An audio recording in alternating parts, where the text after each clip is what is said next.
some of the stories I've been asked by my people to tell are some of my Army stories. And I'm not sure exactly how to introduce them here, but occasionally I'm just going to throw in some stories and you'll like them or you won't. I'll tell you that most of my Army stories are going to come from training times, just because that's when funny stories happen. During the time that I did my real service stuff during war, that didn't lead to funny stories. It did a few, they might pop up, but no, more of my stories are from training.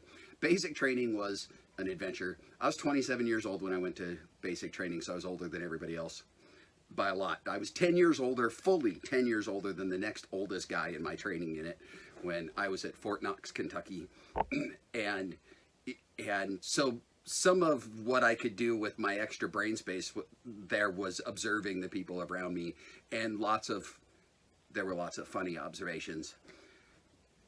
Two of my favorite stories, one of them, the number one private in our group was Private Wilkerson, and I'm going to use his name even though if he sees this and doesn't like it, he could kick my ass, but he probably will never see it. I'm going to trust he'll never see this.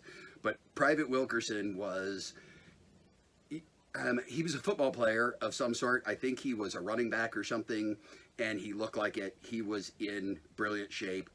African-American guy, I don't know, maybe 5'11", 6 foot, somewhere around there, and just built solid. He was just amazing. I mean, when we'd be doing push-ups, we're trying to work up to our 70 push-ups in 2 minutes or whatever, and he's knocking out a couple hundred in 2 minutes. I mean, it was just amazing.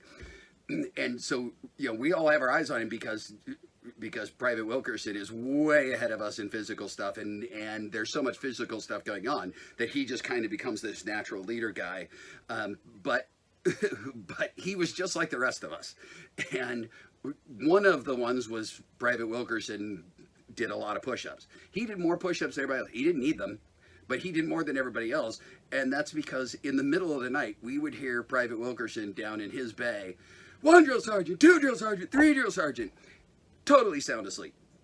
So in his sleep, he was sleepwalking, but he would get out of bed and punish himself with push-ups, which was kind of hilarious. And that tells you his brain was just stressed all of the time. And when we got to, they have a week that often referred to as like Hell Week, and you go through these major events that go on in there, and one of them is the gas chamber. So they take you to a building, and what it's designed to do, the training is designed, we all carry gas masks. If we're in a war zone where there's any chance of being gassed, we carry gas masks.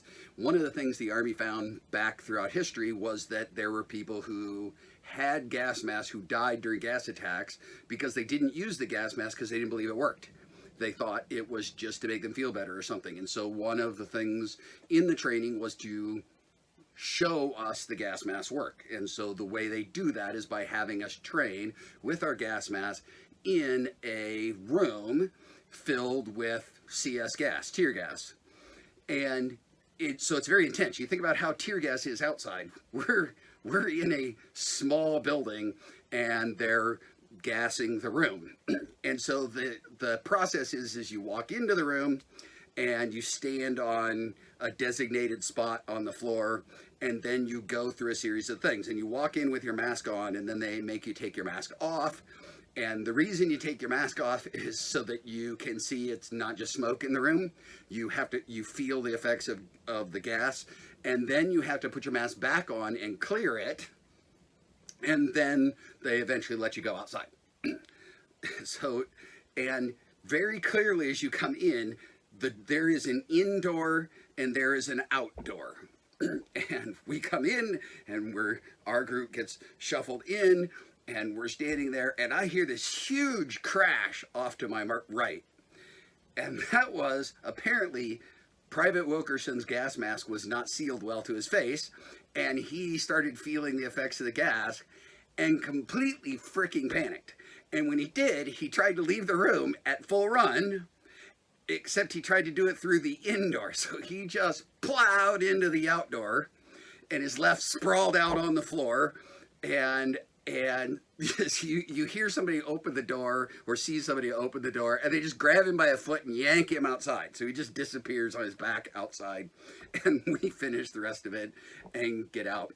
And it was kind of funny. And oh, by the way, they just calmed him down and sent him right back in again. So he had to do it anyway.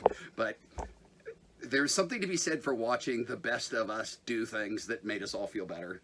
So I thank Private Wilkerson if you're out there. Hopefully you went way beyond Private Wilkerson, but you gave us a couple of stories I'll never forget. The other story, I'll tell another story next time. That's what I'll do.